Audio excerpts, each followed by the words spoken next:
ప్రజాపాలన కార్యక్రమానికి అధ్యక్షత వహించినటువంటి స్థానిక సర్పంచ్ సత్యనారాయణ గారు మరియు ఎంపీపీ జగన్ శ్రీను గారు, మరి మా అధికారులు ఎండిఓ గారు, తహసీల్దార్ గారు, మరి ఇంకా వేదిక మీద ఉన్నటువంటి స్థానిక ప్రజాప్రతినిధులకు, నా మిత్రులకు, ఇక్కడ వచ్చినటువంటి అందరికీ, ఇంకా అధికారులు, అనధికారులు మరియు చక్రంపేట గ్రామ సోదర సోదరీమణులకు అందరికి కూడా నా యొక్క నమస్కారం.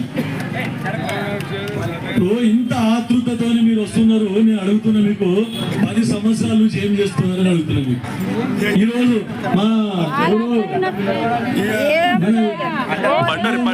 పండరన్న మాట్లాడాడు. పండరన్న చాలా విషయాలు చెప్పాడు. నేను పండరన్న కూడా అడుగుతున్నా, ఈ రోజు స్వాతంత్రం వచ్చిందా మీకు? 10 సంవత్సరాల నుంచి శంకరంపేటలో మీరు ఏం చేసిండ్రు? శంకరంపేటలో మీరు నిద్రపోయిందా? మీరు ఎందుకు భయపడ్డారు 10 సంవత్సరాల నుంచి అని అడుగుతాను. మీకు మీ ప్రజలకు కూడా అడుగుతున్నా, 10 సంవత్సరాల నుంచి దుర్మార్గ పాలన కొనసాగుతుందని చెప్తా ఉన్నారు. ఈ రోజు ఇన్ని కష్టాలు, ఇన్ని దౌర్జన్యాలు ఉన్నాయని మీరు అందరూ చెప్తున్నారు. పండగన మాట్లాడగానే మీరు కూడా సపోర్ట్ కొడుతున్నారు. కానీ ఏం చేస్తున్నారు అని అడుగుతా ఉన్నా. మీకు ఎందుకు ఎదుర్కోలేకపోయారు? సరే, ప్రజాస్వామ్యం లేకుండే మాట్లాడేందుకు మా ముఖ్యమంత్రి గతంలో పిసిసి ప్రెసిడెంట్ రేవంత్ రెడ్డి గారి అసంతోలకే పోలీసులు హౌస్ అరెస్ట్ చేసి ఇంట్లోకి వెళ్ళి ప్రజా సమస్యల మీద కొట్లాడదామంటే, లేదా రైతు సమస్యల మీద కొట్లాడదామంటే, నిరుద్యోగ సమస్యల మీద, ఉద్యోగస్తుల సమస్యల మీద కొట్లాడదామంటే పోయి మాకు హౌస్ అరెస్ట్ చేశాడు. 5 గంటలకు రావాలి పోలీసులు, ఇంట్లోకి వెళ్ళి బయటకు వెళ్ళి చేయకుండా చేయాలి. మీరందరూ చూసిన మొన్న కూడా విద్యార్థులు, నిరుద్యోగులందరూ అసెంబ్లీ ముట్టడికి పోతే కేసీఆర్ ప్రభుత్వం దౌర్జన్యంగా పోలీసులను పెట్టి ఎంతో మంది అణిచివేతకు గురి చేసింది. అప్రజాస్వామిక పాలన ఉండే. ప్రగతి భవన్ లోకి ఒక చీమ కూడా దూరకుండా, ప్రగతి భవన్ లోకి ఎవరికి అనుమతి లేదు. ప్రగతి భవన్ సమస్యలు చెప్తున్నామంటే ఒక బీదోడు పోయే పరిస్థితి లేదు.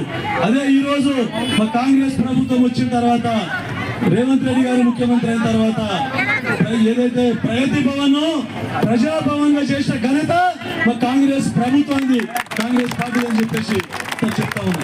ఈ రోజు మీరు మాతో కానీ సమస్యలు ఉంటే ఏదైనా కూడా మీరు ప్రభుత్వం రేవంత్ రెడ్డి గారి దృష్టికి తీసుకుపోయేది ఉంటే కూడా వారంలో 2 రోజులు మీరు ప్రజాభవన్ కు పోయి అక్కడ మీరు దరఖాస్తు తెచ్చుకోవచ్చు. అయినా అవసరం మీకు పడది. ఇప్పుడు మేము ఇక్కడ ఉన్నాం.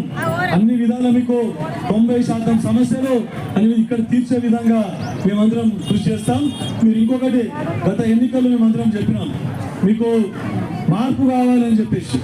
మీరు శంకరంపేట ప్రజలు కూడా మార్పు కోరుకొని అత్యధిక మెజార్టీ ఇచ్చి నాకు శాసనసభగా ఎన్నుకున్నందుకు, కాంగ్రెస్ ప్రభుత్వానికి వచ్చినందుకు మీకు అందరికీ ధన్యవాదాలు చెప్పుకుంటా ఉన్నాను. గతంలో కిషారెడ్డి గారిని చూసింది. మా నాన్నగారు 2 టర్ములు దీన్ని పరిపాలించారు. ఒక టర్మ్ పూర్తిగా పరిపాలించారు, ఒక టైం దీనికి శాసనసభ్యునిగా ప్రాతినిధ్యం వహించింది. మరి అప్పుడు మీ సమస్యలన్నీ ఇంచుమించు మీరు చెప్పిన సమస్యలన్నీ తీర్చింది. తర్వాత 1 సంవత్సరంకు ఆయన చనిపోవడం జరిగింది. మీరందరికీ తెలుసు. ఇప్పుడు మీరు టీఆర్ఎస్ నాయకులను ఎందుకు తిడుతున్నారు? వాళ్ళను తిట్టకండి. వాళ్ళందరూ గతంలో కాంగ్రెస్ నాయకులే. కాంగ్రెస్ లో పుట్టి కాంగ్రెస్ లో పెద్దగైన నాయకులే వాళ్ళందరూ. తర్వాత అవకాశం వాడడానికి టీఆర్ఎస్ పోయింది తప్ప వాళ్ళు కూడా కాంగ్రెస్ వాళ్ళే, పాత కాంగ్రెస్ వాళ్ళే అని చెప్తా ఉన్నాం. మా సంతు బాధపడుతూ చెప్పిండు, ఏం భయపడాల్సిన అవసరం లేదు. నేను మీకు రాకముందే, నేను ప్రతిపక్షంలో ఉన్నప్పుడే నేను చెప్పిన 1వ సర్వే నంబర్ ఏదైతే ఉన్నదో ప్రభుత్వ భూమి, దాంట్లో 18 ఎకరాలు ఉంటే మన హాస్టల్కి ఇవ్వడం జరిగింది. రెసిడెన్షియల్ హాస్టల్కి, మన మోడల్ స్కూల్కి, కస్తూర్బా స్కూల్కు అక్కడ ఇవ్వడం జరిగింది. దాని తర్వాత అక్కడ మొత్తము ఆక్రమణకు గురైందని చెప్పడం జరిగింది. దాని మీద ఎన్నో దరఖాస్తులు మీ తహసీల్దార్ ద్వారా ఆర్డీఓకు, గతంలో కలెక్టర్, నేను ఇంకా ఎమ్మెల్యే కాలేదు, ఏం కాలేదు అప్పటికి, మేమందరం, మా నారాయణ గారు, మేమందరం మొత్తము రైట్ టు ఇన్ఫర్మేషన్ ప్రకారం మొత్తం తీసుకొని కలెక్టర్ గారికి ఫిర్యాదు చేయడం జరిగింది. కానీ ప్రభుత్వం 10 సంవత్సరాల నుంచి టీఆర్ఎస్ ప్రభుత్వం, కేసీఆర్ ప్రభుత్వం, దొంగల ప్రభుత్వం నిద్రపోయింది. ఏది పట్టించుకోలేదని చెప్తా ఉన్నా.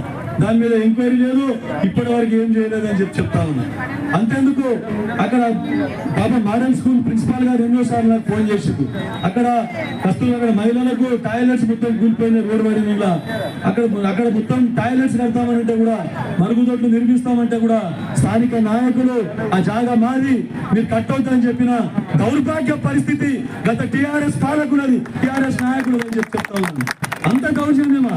అమ్మాయిలకు మరుగుదొడ్లు నడతామంటే కూడా కట్టనీయకుండా అడ్డుకున్నారు. మీకు అంతకంటే మీరు ప్రజాసేవకు వచ్చిందా, మరి ఎందుకు వచ్చిందని చెప్పేసి నేను అడుగుతా ఉన్నా మీకు అందరికి. అయితే ఇది రాజకీయ వేదిక కాదు, ఆయన ఎక్కువ మాట్లాడకుండా మీకు అందరికీ ప్రభుత్వ సంక్షేమ పథకాలు, గతంలో ప్రభుత్వాన్ని మీరు సోనియా గాంధీ గారు ఏదైతే తెలంగాణ రాష్ట్రం ఇవ్వడం జరిగిందో, తెలంగాణ రాష్ట్రం ఇచ్చినప్పుడు 17,000 కోట్ల రూపాయల మిగులు బడ్జెట్ ఉన్న రాష్ట్రం. అప్పుడు ఖజానా నిండుగా ఉండే 17,000 కోట్ల రూపాయలు నిండుగా ఖజానా ఉంది. టిఆర్ఎస్ ప్రభుత్వానికి మన కేసీఆర్ గారికి రాష్ట్రం అప్పగించింది. మీరు కూడా కేసీఆర్ కు కారు గుర్తు కొట్టేసిండ్రు. ఏమో బంగారు తెలంగాణ చేస్తారంటే నమ్మిండ్రు. 2 సార్లు నమ్మిండ్రు. 2 సార్లు నమ్మి 2 సార్లు ప్రభుత్వం వాళ్ళ చేతికి ఇచ్చినాం. 2 సంవత్సరాల్లో వాళ్ళు ఇచ్చిన హామీలు ఏమో నెరవేరినాయా? మీకే డబుల్ బెడ్రూమ్ ఇల్లు వచ్చినాయా? ఎవరికన్నా రేషన్ కార్డులు వచ్చినాయా? ఇంటింటికి ఉద్యోగం వచ్చిందా? 3 ఎకరాల భూమి వచ్చిందా? 3 ఎకరాల భూమి ఏమో కానీ కాంగ్రెస్ ప్రభుత్వంలో ఇచ్చిన భూములే మొత్తం గుంజుకున్నారని చెప్తా ఉన్నాం. అసైన్మెంట్ ల్యాండ్లు గతంలో 3 తరాల నుంచి తాత తండ్రి కొడుకు వాళ్ళు మొత్తం వ్యవసాయం చేసుకొని బతుకుతా ఉంటే వాళ్ళకు భయభ్రాంతులకు గురి చేసి వాళ్ళు వినకపోతే పోలీసు వాళ్ళకి చెప్పి దయాన భయాన ఈ దరిద్రం ధరణిలో అన్ని సమస్యలే.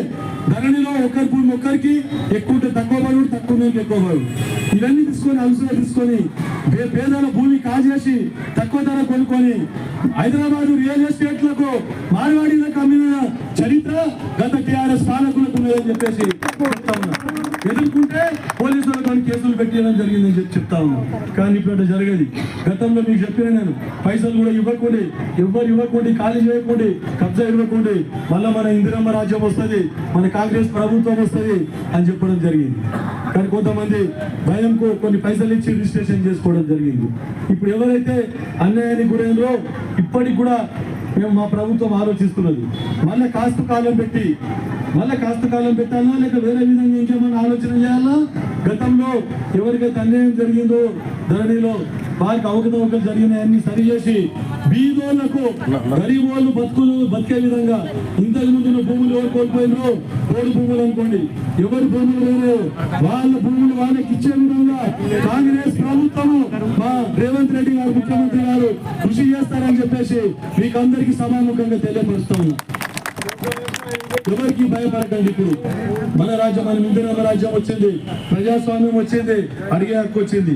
ఎక్కడ పోయిన ప్రజలు తండాలుగా సార్ మాకు ఈరోజు స్వాతంత్రం వచ్చింది సార్ అడిగి నోరు చేసి అడిగితే గత ఎమ్మెల్యే గారు పోలీసులతో కేసు పెట్టించింది.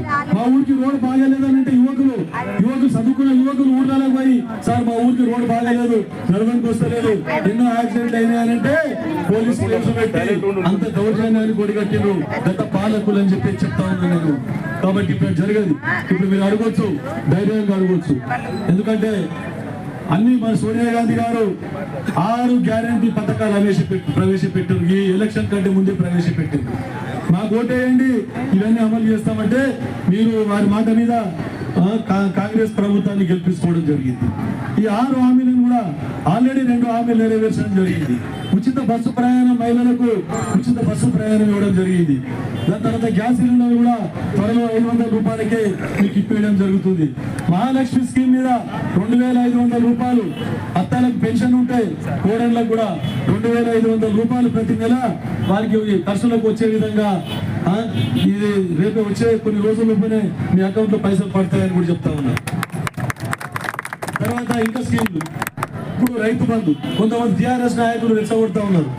పోయి అడుగుంటే రైతు బంధు ఎప్పుడు పడుతుంది అని. ఆల్రెడీ 1 ఎకరానికి రైతు బంధు వేసిండ్రు, ఇంకా విధి విధానాలు రూపొందిస్తున్నారు. ఎందుకంటే మేము కౌలు రైతులకు ఇవ్వాలని చెప్పేసి మా కాంగ్రెస్ ప్రభుత్వం చెప్పడం జరిగింది. రైతు భరోసా స్కీమ్, రైతు భరోసాను కౌలు రైతులకు ఇవ్వాలంటే కొంచెం టైం పడుతుంది. వాళ్ళకి ఏ విధంగా గుర్తుపట్టాలి? పట్టేదారుకు వీలునామా రాసిమంటే ఇది కౌలునామా రాసిమంటే వాళ్ళు ఎవరు కూడా ముందుకు రారు. కాబట్టి అగ్రికల్చర్ డిపార్ట్మెంట్ ద్వారా, రెవెన్యూ డిపార్ట్మెంట్ ద్వారా కౌలు రైతులను గుర్తించి వారికి కూడా ఈ రైతు భరోసా ఇచ్చే విధంగా కృషి చేస్తా ఉన్నది. కాబట్టి అందుకే ఆలస్యం అయితే ఉందని చెప్తా ఉన్నాం. ఉపాధి హామీ కూలీలకు కూడా, భూమి లేని నిరుపేదలకు కూడా 1,200 రూపాయలు అంటే నెలకు 7 రూపాయలు చొప్పున వారికి వేస్తామని చెప్తా ఉన్నారు. తర్వాత రెచ్చగొట్టే విధానం, ఇప్పుడు ఏదైతే ఆటో డ్రైవర్లకు రెచ్చగొడతా ఉన్నారు, బస్సు ఫ్రీ ఇచ్చిండు మహిళలకు, మీకు అందరికీ ఫ్రీ బస్సులో ప్రయాణం అని చెప్తే ఆటో డ్రైవర్లు మాకు ఆటోలు నడుస్తలేవు మేము ఏం చేయాలని చెప్పేసి టీఆర్ఎస్ వాళ్ళు వచ్చి ప్రభుత్వాన్ని నిలదీస్తే చెప్పిన వాళ్ళు